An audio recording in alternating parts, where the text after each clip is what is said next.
Parfait. Ça, c'est un sujet, on en a parlé et franchement, il y a des trucs incroyables à dire. Les escroqueries, on fera un podcast exprès là-dessus. La loyauté dans le business, on en avait déjà parlé. Ouais. Compétence ou loyauté. Mhm. Comment faire attention à ne pas se faire avoir par son entourage, en sachant que, comme on dit, méfie-toi de tes amis, tes ennemis, tu les connais déjà. Et souvent, quand il y a un problème, et tu le vois avec les rois, avec les présidents, avec tout le monde, ça vient souvent de la garde rapprochée. Ouais. Hein? Ouais, c'est Je vrai. vais pas te raconter les histoires des pays, mais partout, c'est pareil. On peut en faire une. Bon, tu peux prendre le Maroc, hein, puisqu'on y est. Ouais. Tu as étudié l'histoire du Maroc, Oui. de Hassan II, de tout. Les tentatives ils viennent d'où? Elle est proche. Hein. C'est tout. Et c'est la même chose pour un président et la même chose pour un chef d'entreprise. C'est la même chose. Ouais, c'est clair. Quand tu vois les choses comme ça. C'est la même chose. Un coup d'État, ça vient d'un bras droit ou d'un général ou de quelqu'un qui connaît toute ta vie, qui est proche. Ça ne va pas venir d'un ennemi. Ouais. Un ennemi, tu sais le... Mais oui, tu sais qui est ton Tu connais ennemi. ses intentions. Exactement. C'est d'où cette phrase. Ouais. Méfie-toi de tes amis, tes ennemis, tu les connais déjà. Exactement.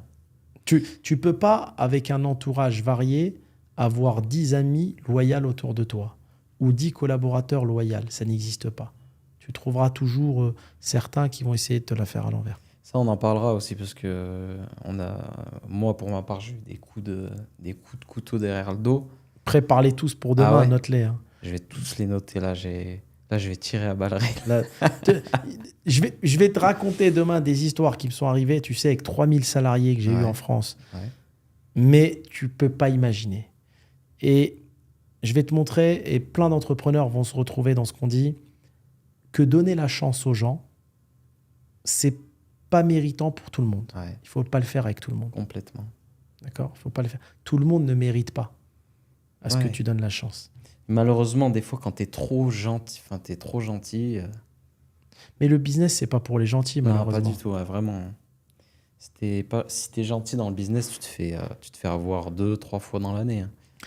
Il faut travailler avec des gens qui n'ont pas besoin de ton business, comme on en avait parlé dans les associés pour vivre. Ouais. Des gens qui ont une certaine foi, des gens qui ont une éducation, qui ont des principes, qui n'ont pas l'argent dans le cœur, mais dans la poche. Des gens pour qui faire un business avec toi est une aventure amicale plus qu'une aventure financière. Clairement. Très important. Clairement, 100%. C'est très important. C'est-à-dire, on gagne ensemble, tant mieux. On perd ensemble, tant pis. Mais au moins, on aura fait une rigolade en faisant un bout de chemin ensemble. C'est ça, le business. Et les gens qui réussissent, ils ont cette façon-là de réfléchir. C'est pas les gens qui vont dire « Attends, on a démarré il y a 2 jours, il est où l'argent ?» On n'a même pas encore ouvert le compte en banque. Tu comprends? Mais la plupart, c'est comme ça. Il ne faut pas croire. Hein. Et si tu as déjà associé des gens, c'est beaucoup comme ça. Parce que tu ramènes des gens qui ont un mindset de salarié. D'accord? Ne pas donner la chance à tout le monde, garder un cercle restreint. Tu sais, dans la vie, tu peux rencontrer la planète, tu auras moins que 5 vrais amis et moins que 5 vrais amours. C'est vrai ou pas? Tout au long d'une vie. Donc, si tu veux garder un cercle restreint, et moi, j'ai fait l'erreur, et je te le dirai demain, de donner la chance à des gens parce que je ne suis pas trop dans le contrôle et parce que je m'en fous. Je donnais la chance, tu veux travailler, tu veux gagner des millions. Si moi, j'y gagne et ça me facilite la vie et toi, tu peux t'enrichir, tant mieux. Mais avec le recul, il ne faut pas faire ça avec n'importe qui. Ouais, complètement. Pour moi, l'humanité, malheureusement, tu as 90% de mauvaises personnes. C'est dingue ce que je vais te dire. Et méfie-toi au sourire. Tu peux avoir des âmes de merde derrière des sourires et tu peux avoir des gens exceptionnels derrière de la tristesse. Parce que le sourire, ça se fait, c'est une grimace.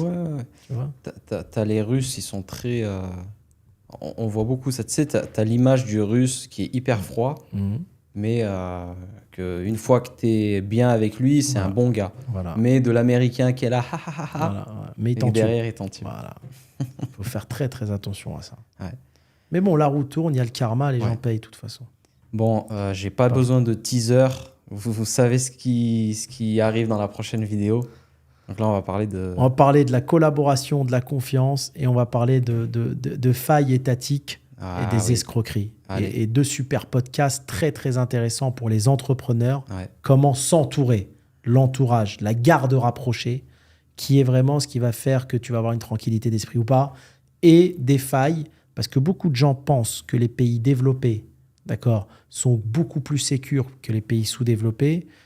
Moi, le pays où j'ai trouvé qu'il y avait une pénurie de masques pendant le Covid, c'était plus des pays développés, d'accord, et qu'on fait appel aux pays sous-développés, soi-disant, pour se faire livrer.